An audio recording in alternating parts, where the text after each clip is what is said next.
Hello and welcome to another episode of the Lewis and Kyle Show, where we have fascinating conversations with entrepreneurs, investors, authors, and thought leaders in a variety of subjects.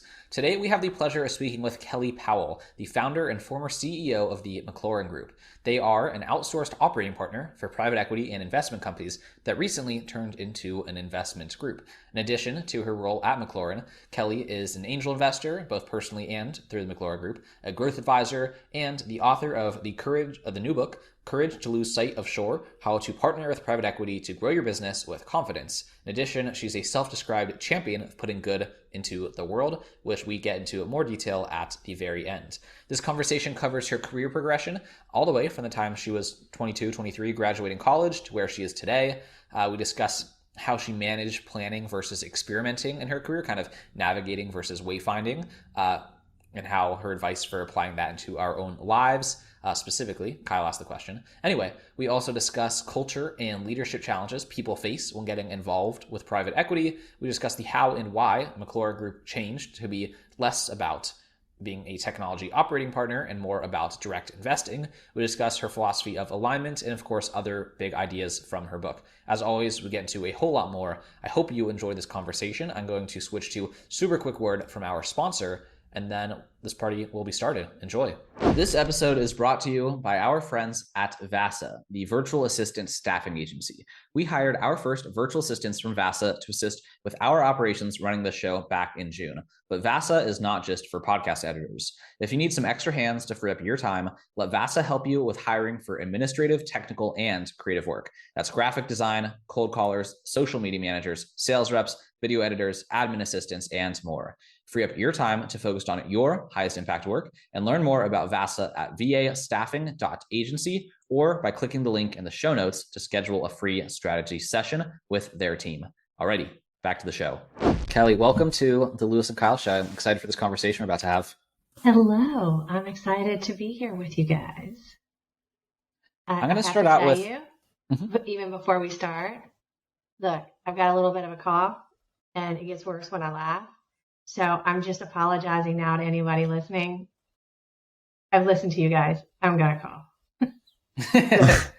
Let's just get that out of the way. We're big jokesters. All right, we'll do our best to make it just, it has to be worthwhile. Or you just, we'll see. We'll figure it out. But thank you for the heads up.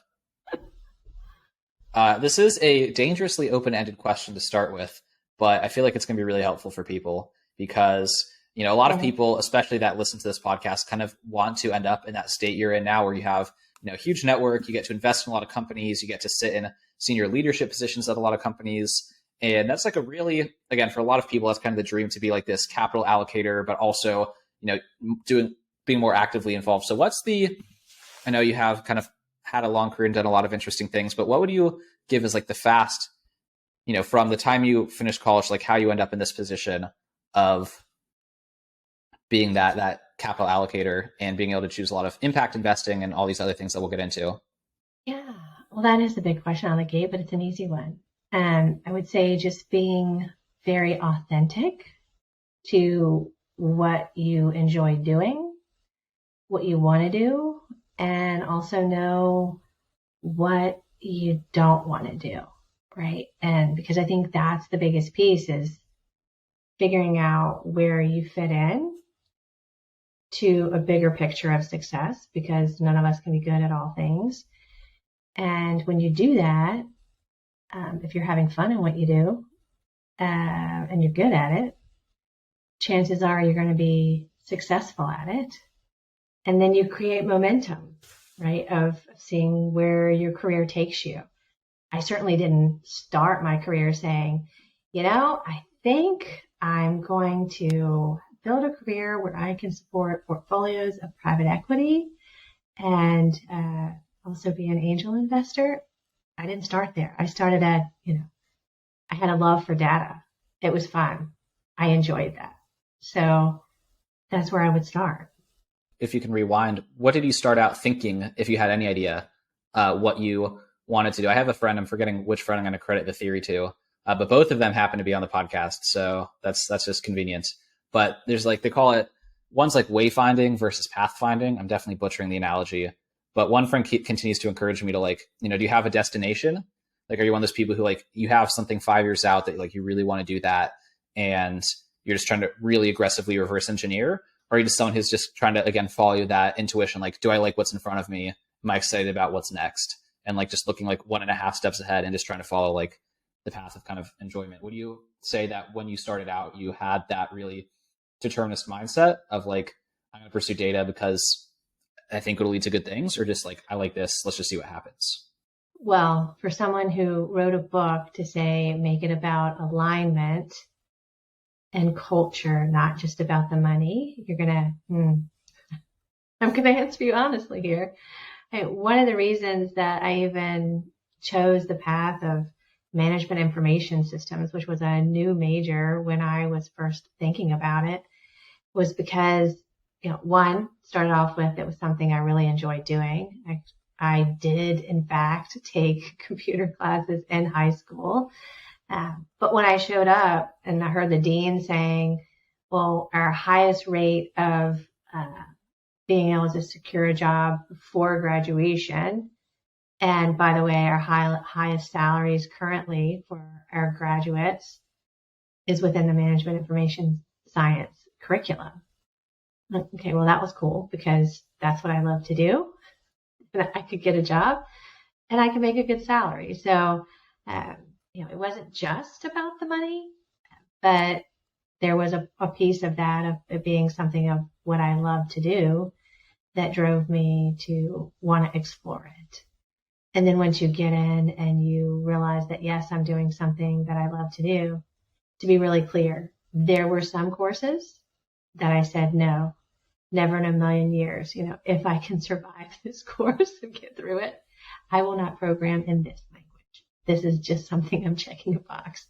So there is that exploring to see what it is you want to do. I think the answer is you have to do both. And the reason I say that is because I think that you have to be open. Like, there are, even then, right, management information systems was a brand new curriculum. When I was first starting to think about college applications, it didn't exist until I was there, showing up. And so you have to be open to, especially, as you're thinking about software companies and technology, we don't know what the next is going to be. Matter of fact, we might define it. We might create it. We might invent it. So you have to be able to be open to things that you don't know exist. Going back to the start, right? I didn't know I would end up working for private equity firms who invested in founders in amazing ways to grow their business. I didn't know that was possible. It's part of the reason why I wrote the book, is because that's something that happens completely behind closed doors. A lot of it's confidential. You don't know until somebody tells you and you have exposure to it. I think at the same time, you also have to know your story, what matters to you, whether it's culture to skill set or things that you want to explore, things that you are going to want to learn and do and spend your time doing. You're the only one who knows that. So you can't just be out there in the wind waiting for something to fall in your lap. If you're not already defining what it is that you enjoy and how you want to spend your time. Agree or disagree? Agree. I have a kind of a personal, I don't know if I'd call it a problem, but like, I started my career in September. I graduated in May, started my career in September. I'm not always thinking about like the future, but like I do have that Gen Z or whatever you want to call it problem where like I want it now. Like, I want to be the person that I'm going to be now. And like, I think, part of what Lewis is saying is you spent a lot of years being an administrator at the University of Virginia, or the University of Richmond, excuse me. And only a month in, I'm like, I can't imagine 8 years or 10 years of doing something, but I know that that's what I'm going to do. And so like, how do I be patient in the pursuit of what I know I want? Like I'm enjoying what I'm doing, and I know that I am on a path that will lead me to where I want to go. But it's just like, I don't know. And I know you're not a therapist. It's a hard question to answer, but what do you think about that? Well, I think first of all, I'm a terribly impatient person. I'm still working on it. Patience is not something that I have, a tremendous amount of. I will say that I think being able to have ambition and drive is a really good thing. I think at the same time, we don't always know sometimes that we're in a moment that is great and you're kind of having the time of your life. And so really soak it all in instead of focusing on what is my what next? What can you get out of where you are right now that you're truly getting the most out of it? As you mentioned, University of Richmond, by the way, University of Richmond, but goes by. I corrected myself. That's okay. That's okay. That's all right. That's all right. I think I didn't start off by thinking I was going to end up at a college or university. I had started at what was Signet Bank and became Capital One and their M&A group, and really had amazing experiences from being a startup within a larger organization here in Richmond to do that. And so when I then went to University of Richmond to lead a team, that hadn't been in my path as when I said I was, when I was graduating, as these are my top 10 things I want to do. I hadn't thought about it. But then what happened was I really enjoyed being on campus. I enjoyed the collegiality. I enjoyed the team. So much so that when I got my MBA, I could have gotten it full ride as an employee at University of Richmond. It was one of the reasons, because when you're part of the University of Richmond team, your children will be able to have free tuition if they make the grade. So of course, this was this amazing, as a mom of two boys, this was an amazing benefit where I'm thinking about being able to support my family and do the things I want to do.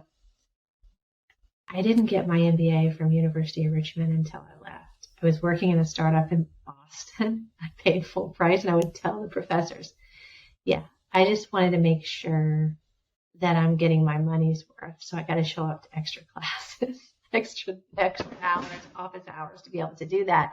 Because I could have gotten a full ride at University of Richmond, but when I left, I wanted to continue to be a part of what was University of Richmond. And so I wanted to be an alumni. Now, if you had asked me graduating college, one, would I be getting my MBA from University of Richmond, or would I be working there, or would I then use that to go and work with a startup that served colleges and universities, or would I then use that to work for a company in Richmond who would become a $1 billion company that served colleges and universities that would introduce me to private equity?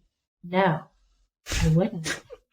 But there's the journey, and that's how we got there. So I think give yourself the gift of being really excited about what you're doing and giving it your all, fully leaning in, because it may then lead to either continuing with what you're doing, to your point of staying there for years, or maybe it takes you to the next thing. Thank you very much. We won't know that until you and I check back 5 years. Are you going to navigate, or are you going to wayfind, or do just a little bit of both? Well, that leads me into my next question, I guess, in my own head. Like, what about the person who is, or bear with me. So someone is loving their job at a company and that company gets bought by private equity and they've got a lot of anxiety about it, how can that person be, okay, let me restart. How can highbrow private equity employees and employees at the companies that they buy come together to add value to and create organizations that are actually better versus having like this us versus them dynamic that is created with an acquisition? Those are some loaded words, Kyle. Highbrow, maybe it's the wrong word. I've worked in private equity too, so you know. Okay, private equity, the folks I work with. So let's have a caveat there, right? Because not everybody is the same, and so that's one of the things that I talk about in the book is finding that alignment. The folks that I work with, and especially now, I mean, where we are, culture is so important. Employees are so important. They are the reason customers have something to buy, because you have employees who are showing up to support the company and deliver a product or service. And so finding that cultural fit is really important. And what I see in private equity, in my experience, is it actually brings in opportunities and surrounds yourself with advisors, biasly, selfishly, like myself, who are invested in your success and your growth. And so there are going to be opportunities in the organization to be able to grow in ways that you wouldn't have otherwise done. That may be benefits. That may be adding on to an acquisition or new product line. That may be, bringing in, folks to help you with the sales team to be able to expand. And so I get the angst, and that's part of the reason why I wrote the book. But there should be excitement, because the private equity company isn't showing up so that we fail together. They are showing up so that we can be hugely successful together and grow and do more. And by the way, they need really great employees who already understand the client, the customer, the product. You chose to be there. So I would say, let's say in a situation of highbrow, why did you show up? Why did you take the job? Why were you there before private equity? Or were you there before or after? This is a hypothetical. Hypothetical. Yeah. Okay. As I said, I started my career last month. I was an intern at a real estate private equity firm, and it was fantastic. I loved every second of it. It was very small. Not, See? That's not I don't think that hypothetical. private equity people are highbrow. I'm just saying that the perception of somebody who makes, something in a factory when their boss, who they've known for 20 years, leaves and comes this, suited up group of people, I feel like they would think those are highbrow people. That's kind of what I was trying to say. And yeah, that's fair. I think, well, the folks that are doing the work, when we think about in that example, that's the very person we want to talk to, because there may be something in that process, right? The whole, what keeps you up at night? If we were to grow, like if you were to say, okay, we're going to triple our size. Can you keep up? Right? And that person right there on the line says, oh my gosh, this is the worst news I've heard in my lifetime. We can't triple. There's no way I can do the work. We don't have this. We don't have that. We would need this. We would need that to be able to accomplish that. Okay, well then let's make those things happen. And I think where the angst comes from is that you think our jobs are going to be replaced. If a process comes in and replaces something that I do, so that now we can interact and reach more customers and more clients, that means that how I was spending my time, now I can do something else. it doesn't mean that I go away, because again, we're growing the company. We're creating more jobs and more opportunities. And I think that there is excitement that should be had, because you're also, maybe you weren't thinking about leaving this company. You were going to be here for years. Now we do an add-on acquisition. It's maybe in a space that is closely aligned, but from your perspective, completely different. And you were never going to be exposed to that product line or those customers or that company.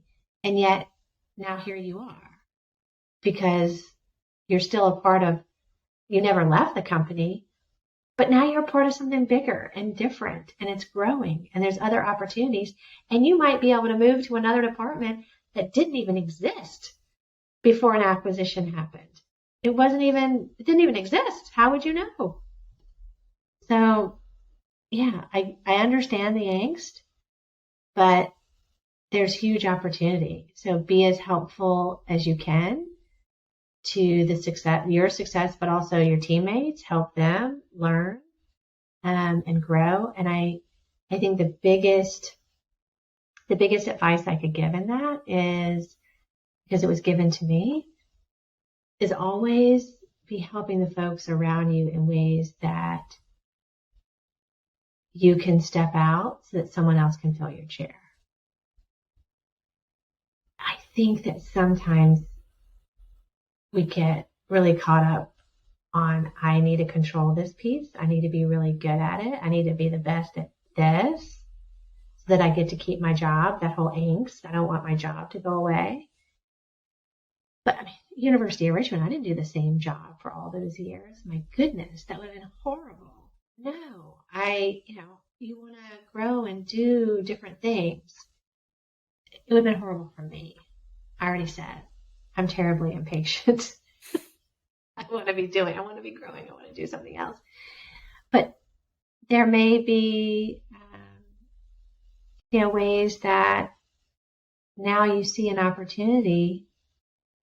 You want to move over to this other department this other company essentially that I just described. But you've created your own fiefdom where you're the only one who can do your job. You haven't opened up to be able to share with others.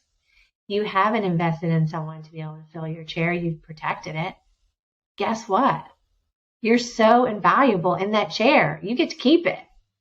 We're going to promote somebody else. They're going to get that gig over there. So I think that is a piece about being open and sharing and investing in others, and not feeling like you have to just keep everything about the one job that you know. Share your knowledge. I would say agree again.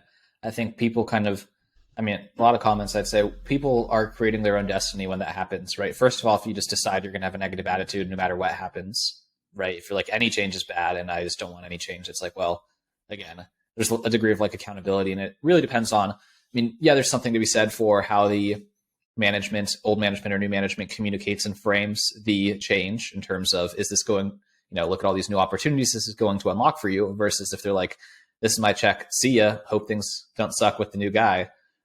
So it's one, how the people in charge frame it, and of course how the new team comes on in and is like, hey, are they the disciplinarians things are going to be different around here? Or are they like, hey, we're awesome, and now you get to be part of this larger awesome thing? And there's so many people and factors involved.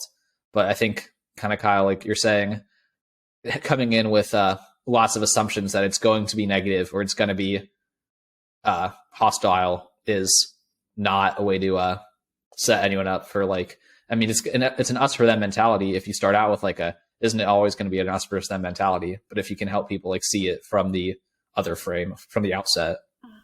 Yeah, and I think this is good advice, even if it's not private equity coming in. It may just be that there's a leadership change, right? So much can happen even if someone were to step aside. They might step away for another opportunity, or it could be their health, or it could be lots of reasons why there are transitions. And it's the exact same. You've got to have been open to the possibilities. Be really good at, creating value in the work you're doing, and be open to the possibilities of what's next. And there's no way you can do that if you've created your own fiefdom of protecting, your one job. Let's switch gears to the other side of this equation. We've been alluding to your book without speaking to it directly. How would you describe the kind of opportunity that you feel was underappreciated and needed to be more widely understood and appreciated that prompted you to write the book? There was actually two things. One, we just talked about it. There's this aspect of private equity that I think founders don't know that they might want to consider private equity.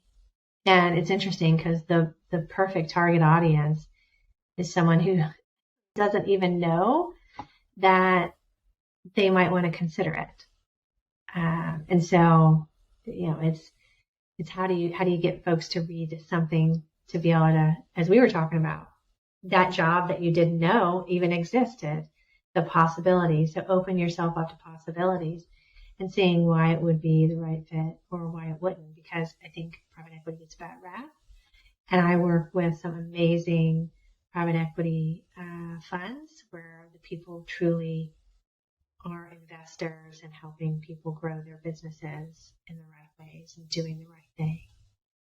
The other piece for me was around the leadership lessons with one of my mentors, because we were able to grow a business in ways that we could do the right thing. And he didn't choose the money, right? When we partnered with private equity, he turned down other folks who were the highest bidder because he believed in the culture and the fit and all those things that we've already talked about to be able to bring in and create opportunities for employees and create opportunities for clients and what we were delivering for them to be able to do more and invest in technology and invest in data, which was great because remember, that's what excites me and when I was there.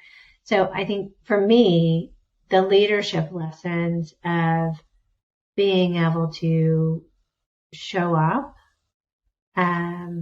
do the right thing, and know that you can grow your business and you're going to have folks that are going to want to invest in you. You don't have to just be greedy. You can grow by showing up for others. So that's why I wanted to write the book. Why do you think that private equity is overlooked, underappreciated, all of these negative associations with it persist? Is it just confusion? Is it just no one's ever educated? Why is there this mist of secrecy until you've basically accidentally come involved and come to the it seems like you make it to the other side past this, it's just a total confused unknown to people who aren't in the game, so to speak.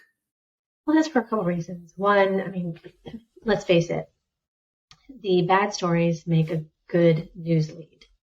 So those are the ones that we hear about. And I think that there are, myths are built out of some truth. I don't care what industry you're in. There will be examples of folks that are doing things really well, and there will be examples of folks that are not doing things well. So you have the responsibility to figure out where you want to align and who are the good guys and what does good guy even mean? A good guy to you might be different than a good guy to me. It might be, it's all in what you want out of your right partner and alignment. But the piece that I think is a bit unfair, but makes it seem exactly what you just said, that everything's a secret. Everything's done behind closed doors to protect the founders. Not every deal goes through. Imagine you've grown your business and how cool that, you've grown a business that is all about data, using it the right way, being there for your consumers. Well, you go through a process and for whatever reason, it's a failed process. Now, that is not something you would want to be out for your employees, for the consumer, like for your customers and the world to know, okay, well, why? Why did let us know what happened? No, and it may be that you just had to take care of a few things and get it in a place to move forward. It could also be that they weren't the right partners for you, and you saying no and walking away from a deal that you thought was a good deal, but maybe not a great deal for you or your employees or your clients. That's a really good thing. So it doesn't have to be a bad reason that people walk away or don't have the right alignment. You think about the economy. I mean, when we had the start of COVID, there were literally deals that were very close that then got put on hold or paused or didn't happen. Goodness, can you imagine? Imagine like going home and telling the family, no, we're actually not going to be celebrating the way I thought we were. Everything got put on hold because the economy shifted and it changed because of the pandemic and things shut down. I think it's the same thing in a recession. The deals don't stop. Deal flow doesn't stop, but it pauses. And so it could be that you were having a conversation about a deal where now the debt to fund it isn't there. And that's no reflection on you or your business. And so those things, yeah, they should be private conversations. That should be okay. So, but,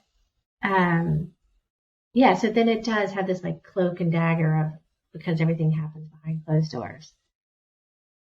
I think that things that we don't talk about openly and with full transparency, then we start to question and wonder, and we create our own dialogue. And so back to your employees, Kyle, as you talked about, like the employees that have this fear, that's because they're creating their own sound bites, their own story. So it's really important for leaders to get ahead of that and talk to the employees about what's happening so they are prepared. So Kyle's not nervous about losing his job. And my goodness, Kyle's great at it. He shouldn't lose his job just because, highbrow came in. Just kidding.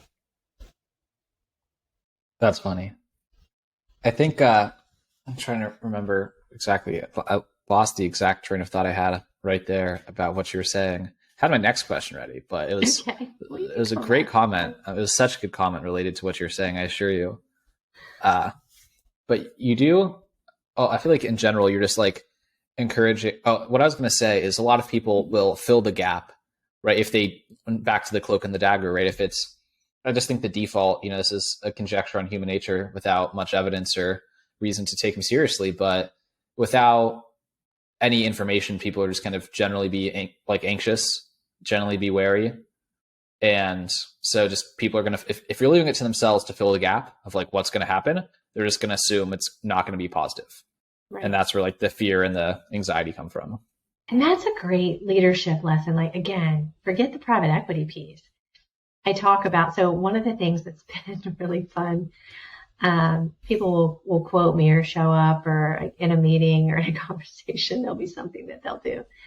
And one of the things is in the book, I talk about the no update, right? And so, because and especially with all this, with folks hiring and ghosting going on and people not hearing back from people, I think that's just terrible. And we as individuals assume that silence means bad news. So it's just a good way to approach customer success and even how you interact with colleagues, friends, family, anybody. Silence, people assume, wait, you've forgotten about me. I'm no longer important. You're not making time for me.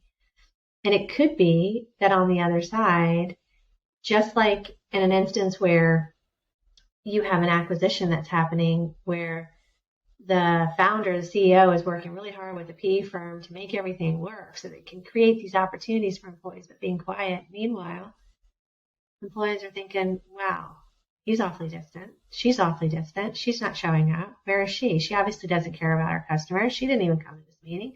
What's happening? What possibly maybe more important than this conversation, our employees.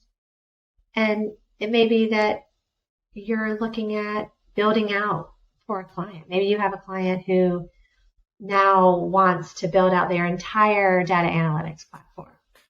And they have said, okay, Lewis, I need your help with that. Okay, great. So you get so excited and you're digging in and you're building it out. A couple of days go by. You're so excited. You're almost ready to, deliver this and show them how this is going to transform their business. Meanwhile, on the other side, they've gotten upset because they haven't heard back from you on whether or not you're even interested. They start calling other people to see who can help them, and they've moved on because we didn't give a no update of saying, look, I'm thinking about you. I'm working on your behalf. You may not hear from me. You'll hear from me on, Wednesday of the week. I'll get back with you. Don't expect to hear back from me until Friday. Setting those expectations of when I can count on hearing back from you is huge. Really important. And it's a skill that surprisingly not many people have. And I think part I'd of call that it a is superpower. I'm going to elevate it to superpower status. it's a superpower. Yeah, I mean, it's right. And it kind of would joke because I would always ask for updates and, the team would say, like, I don't have an update. I'm still working. I'm like, okay, well, that's an update. So it's taking that long. When do we want to check back in again? And, it would get to the point where folks would joke walking down the hallway with me. They'd see me and say, okay, I just want to let you know I don't have an update. And while they were making fun of me, it was fabulous because I was getting real-time updates because sometimes I'd pass them and be like, okay, yeah, I do have an update. But so I was like, okay, you can make fun of me with wanting to know update. It's a real thing. It makes me feel better to know that it's taking a little bit more than we thought it would. So, yeah, superpower. I think the analogy there is when, my parents will text myself and my sister and they just want to just say alive ? And we'll be like, yes. And then yes.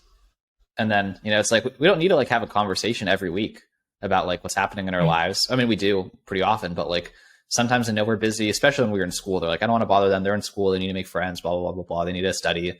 So they just be like, alive? And we'd be like, yes. I'd be like, all right. That's funny. Yeah, I send the proof of life, please.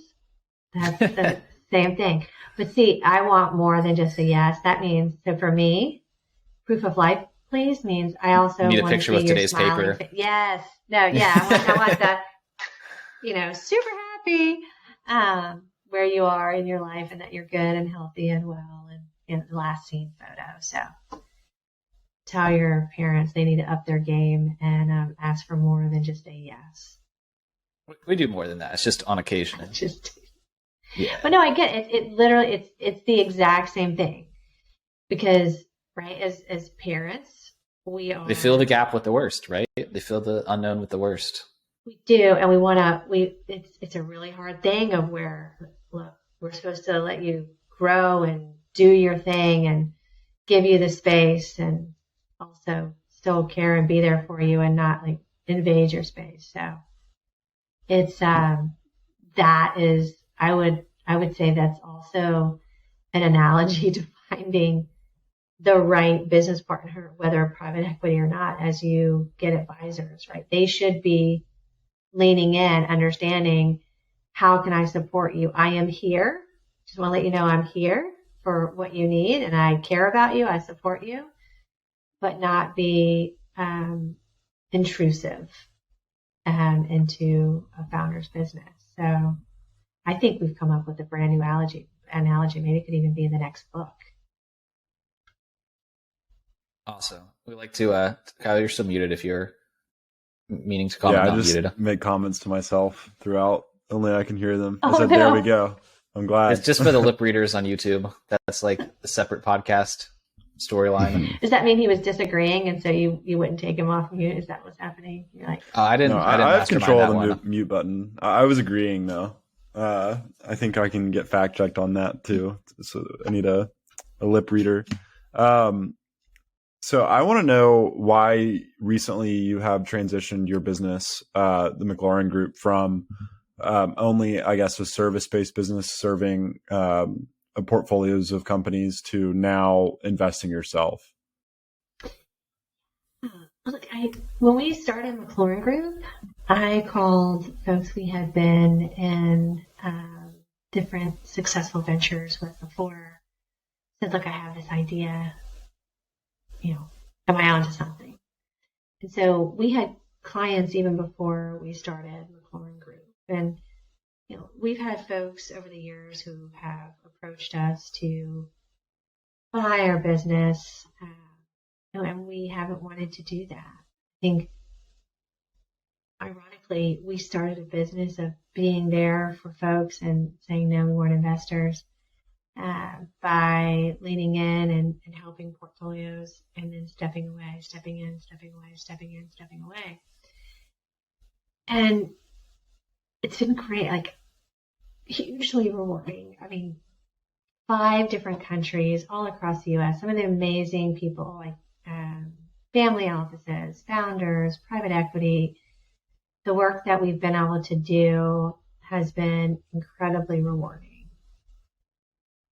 We began to realize that the piece that was missing for us was fully leaning in and focusing on one client instead of across so many. Because for us, right, we were a boutique firm. And we wanted to stay that way. We wanted that was by choice. And so talking to clients again of saying, look, we really want to lean in ways that we're focusing, rather than on across our customers. We're now at a point where we miss that. And we want to get back to that. And it was a point at which private equity was now embracing basically having subsidiaries of operations groups at the PE firms, where before they didn't do that, which is the whole reason why MacLaurin Group existed. So, we were absorbed by one of our clients, which for me, being someone who is all about client success and building relationships in a way that we think about not transaction, but building long-term relationships. And that was, I have to say, that was the highlight of my career, to be able to know that now, kind of how we started this conversation, where you end up going is not necessarily what you start out having in mind.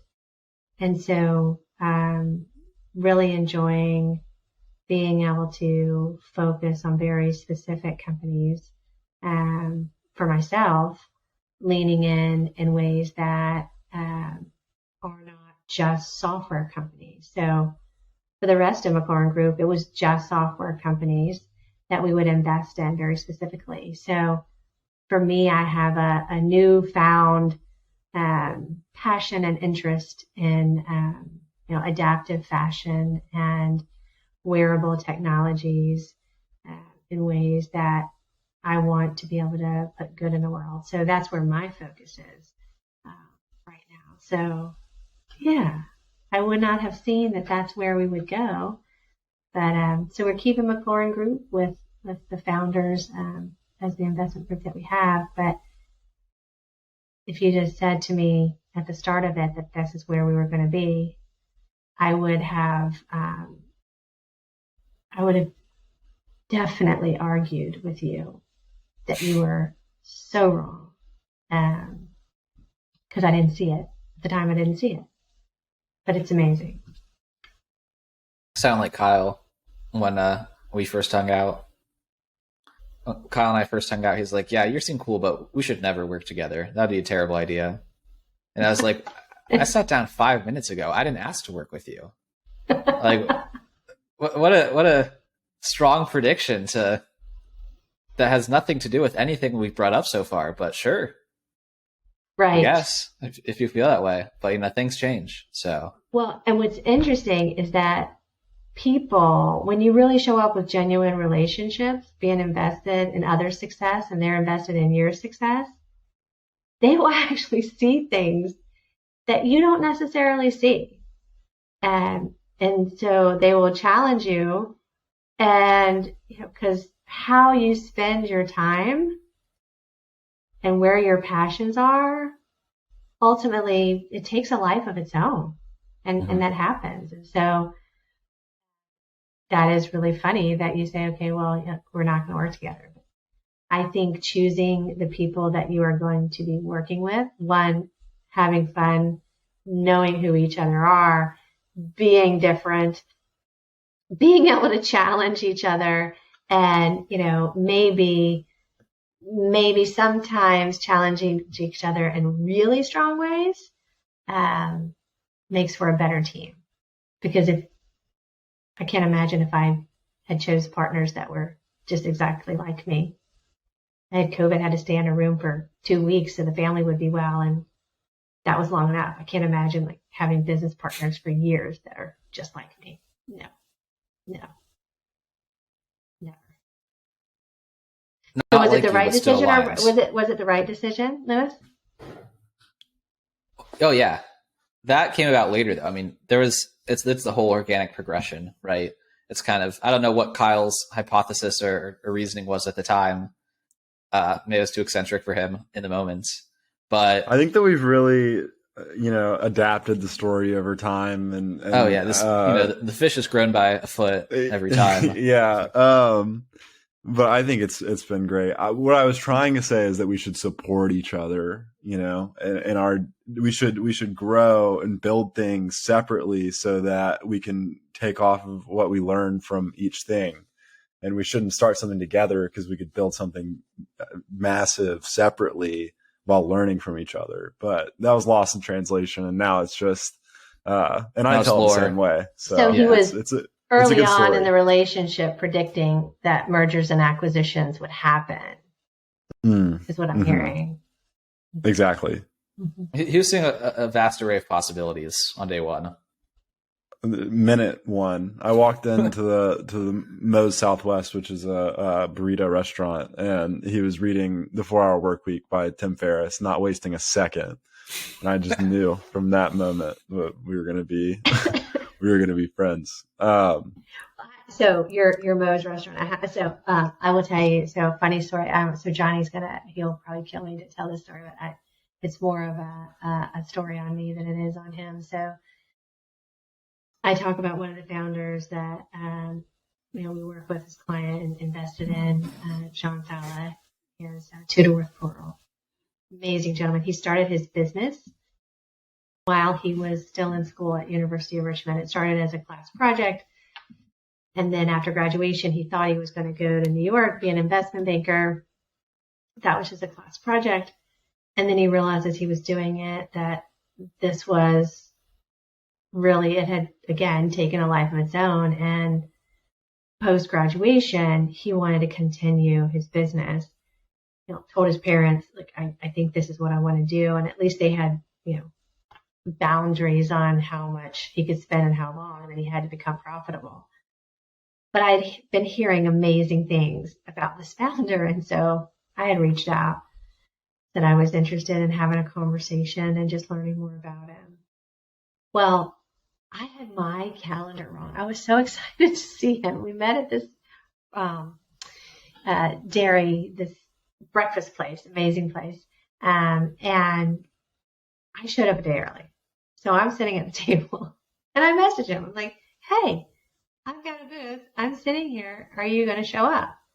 Well, he thought for sure that first of all, he must have had the day wrong. So he says to me, he's like, oh, yeah, I'm running a little bit late, but I'm on the way. Well, he wasn't, because I had woke him up. He was just getting ready to start his day. But he shows up anyway. And then after we have this amazing meeting, he looks at his calendar and he sees that it's the next day, and he's thinking, wow, she must have done that as a test to see if I'd actually show up. And so he didn't tell this to me until well into our relationship. And I said, are you kidding me? And I went back and I looked and I was like, oh my gosh, you didn't tell me. No, you're there a day early. I'll see you tomorrow. Order breakfast for tomorrow, but I'm not showing up this morning. But he was as excited to meet me as I was him. And so knowing that he would literally show up a day early and a moment's notice, yeah, it mattered. But so there you go. meeting at a restaurant, showing up authentically, being yourself makes a great start for long partnerships. All right, everyone's got to go find themselves a lunch date. And by the way, the Dairy Bar, I think, is no longer even a restaurant here in Richmond, sadly. But yes, everybody should, lunch or breakfast. Now, people want to meet for lunch all the time. Here's my thought on that. Lunch is great. We've got a hot take incoming. Hot take incoming. Hot take alert. Okay. I prefer to meet breakfast before the start of my day, because then when we're starting off, we're just focused on our conversation. We can be fully present. Lunch for me, if I'm taking lunch, then it's more of a break. And if I'm not taking lunch, it's because my day has taken a turn where I am just pushing through. And so, if breaking hot, please, meet me for coffee in the morning. Not lunch.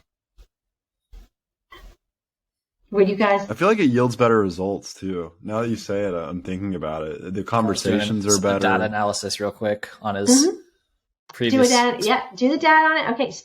Okay, you can make your own little experiment now. Now you're going to have breakfast conversations and lunch conversations, and you're going to see. Usually with breakfast conversations or coffee conversations in the morning, people show up on time.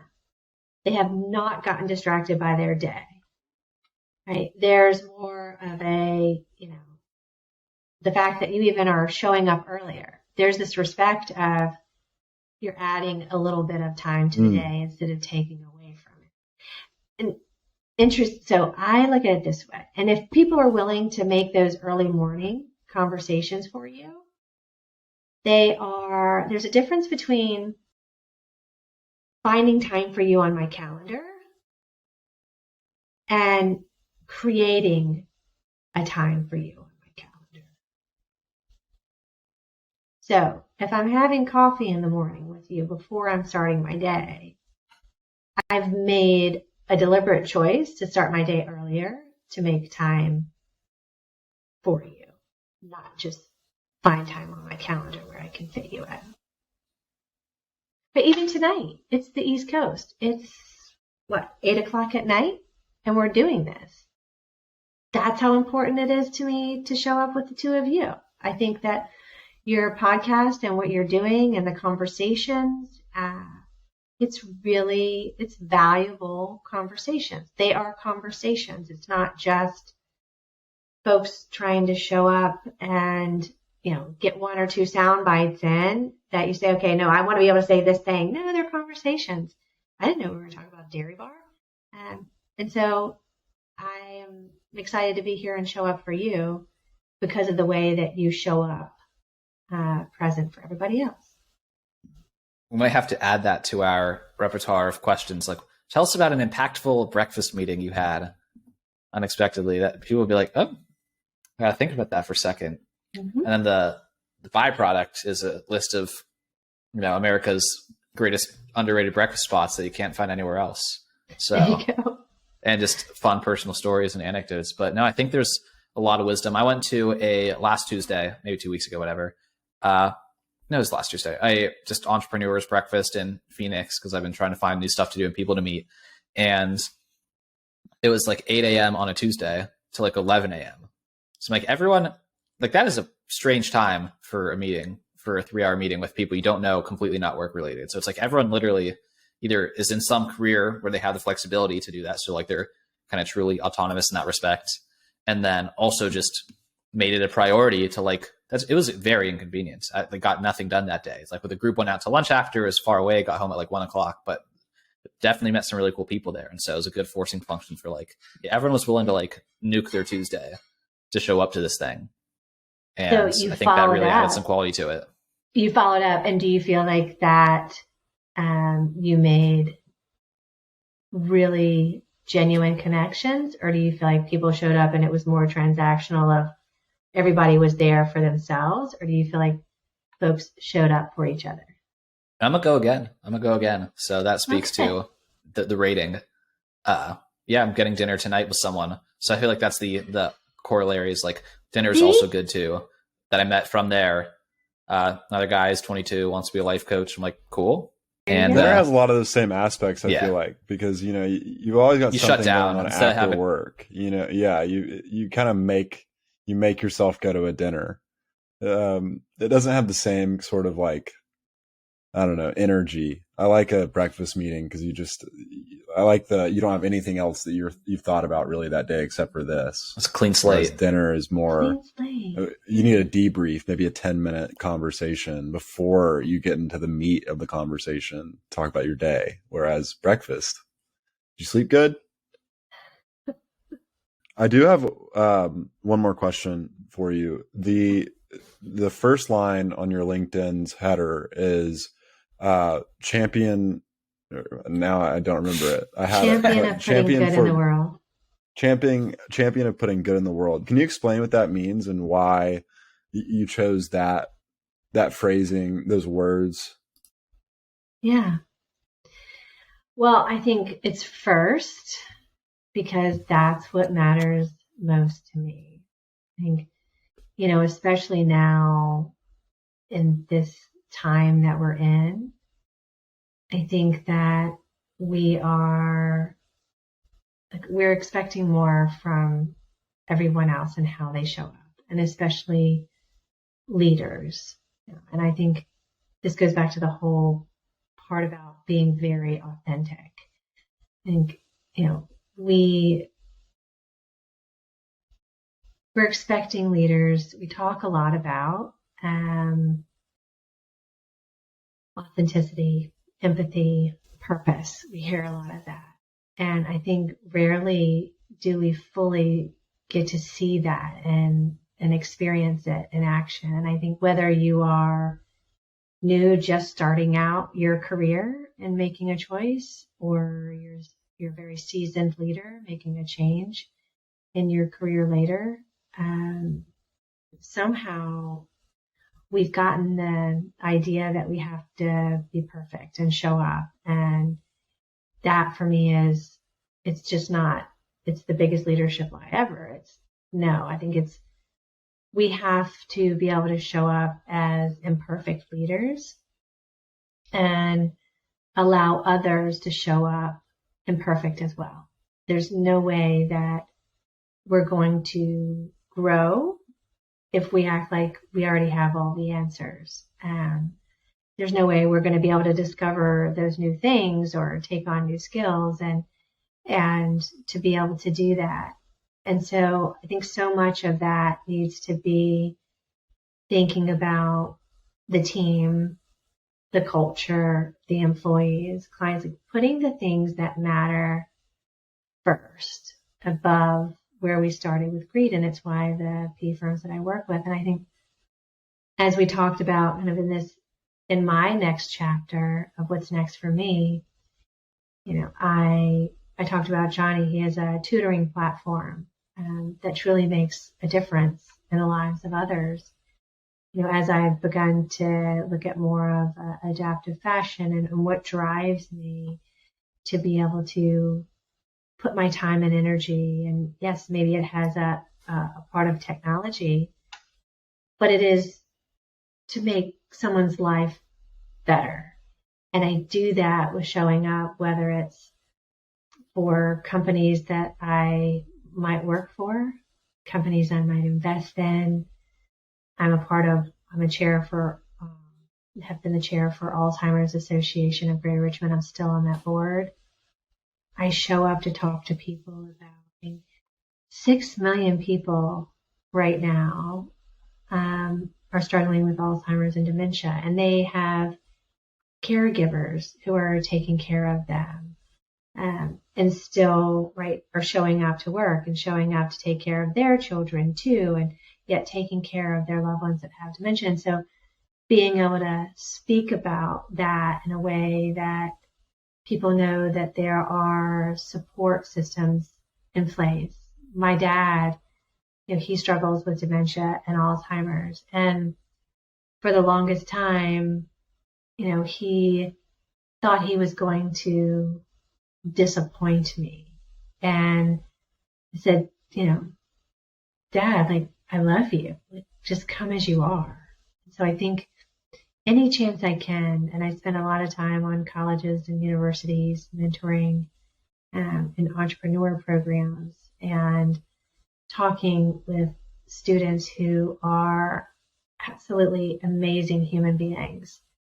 And that should be a two-way street too as well. And I think that would be the message that I would want folks to get out of that is we all have something that we have to get, that we have to be able to give and add value. And every time I show up in a conversation, with you, I meant that very sincerely.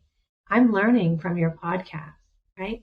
I'm further in my career. There's things that you can learn from me, but I'm not done learning. And I want fresh and new perspectives. I want to be able to know how I'm reaching a future audience that, that it's you. You're the future entrepreneurs. And the only way I'm going to do that is with your help and showing up and learning how to do it, because I'm not going to pretend that I have that skill. How could I? The world's changing. And so I hope at the end of the day, when someone describes like, who is Kelley Powell of all the things that I do, I hope that they sum it up as, I would want to help her do that, because I'm sure that when she does insert whatever it is I'm going to do, it's to put good in the world. Because I believe the world's good.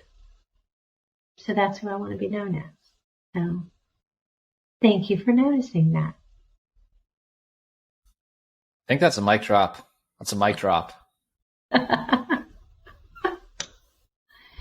Thanks, guys.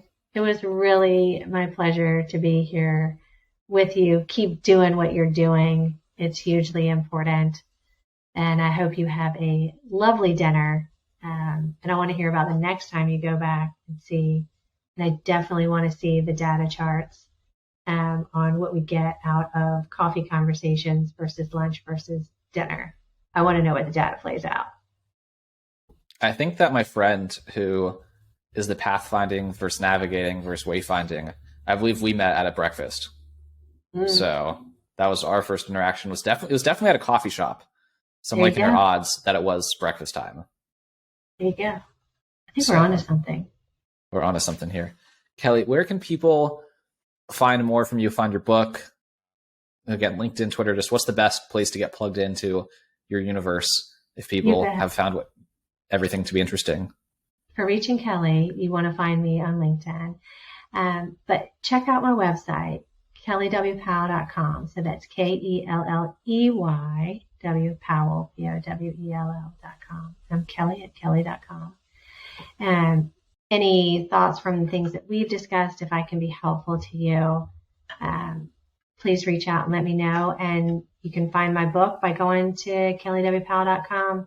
You can find the other things that I'm involved in the community there. You can keep track of me there, and other future and business endeavors. But I'm definitely one that when I say reach out, I will follow back up if you take the time to reach out. So that's sincere as well. Awesome. That is a great place to wrap up. Thank you so much. Thank you, guys. That wraps up this conversation with Kelley Powell. 3 takeaways from me, and then this will be over. First one is I love the no update. I think that's such a great communication tip. People don't like to be ghosted in all just respects, relationships, business, etc. People just like to know that you still exist and that you haven't forgotten the thing that they are hoping that you haven't forgotten. So I would definitely recommend implementing that with emails, everything else, etc. One thing I thought about saying on air that I just didn't think of quite on time was we get a lot of people asking us to come on this podcast.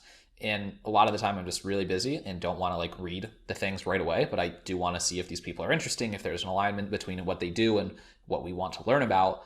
And so I always tell those people, I always reply something like, hey, I'm really busy right now. I have 8 episodes recorded. I need to edit them. Do you mind following? I'll read this eventually, but if you don't hear from me in 2 months, just feel free to reach back out. So that's setting an expectation. I'm a real person. I got your email. I read it. and I don't want to ignore you, but I'm too busy right now. And that has made all these people who send us podcast referrals really grateful and appreciative that I'm actually reading their emails and treating them like people. And that's leading to a lot of them continuing to send us really awesome people. Second takeaway, quick tip, the difference between breakfast and other meal times. That was a fun, actionable takeaway that you can apply. Definitely invite someone interesting out to get breakfast or a coffee. See how that goes for you. And then the third takeaway was, I think a lot of this podcast, more so than I expected, was just good psychological and leadership lessons. It was less tactical about partnering with private equity and how that's so beneficial, and more just about ways that Kelley's run her companies and set up her company cultures to be really productive. And my favorite one, the one that stands out the most, was acting as though everyone is imperfect. One consistent theme in a lot of recent episodes has just been really dead center focus on trying to act based on what is true, trying to find that capital T truth, and trying to operate a company based on true things, such as everyone is imperfect, seems like a better idea than trying to run a company under the, assumption that everyone is perfect, because then you're operating in a way that goes against nature, and that's going to lead to utter catastrophe in every single situation. That's my takeaways. Thank you for listening. Please subscribe if you'd like to know about the next episode. And reach out with comments, questions, suggestions, anything like that. You can find us. There's instructions in the show notes, in the YouTube description, etc. And of course, reach out to Kelley, read her book if you're interested. And that's all. See you in the next one. Bye-bye.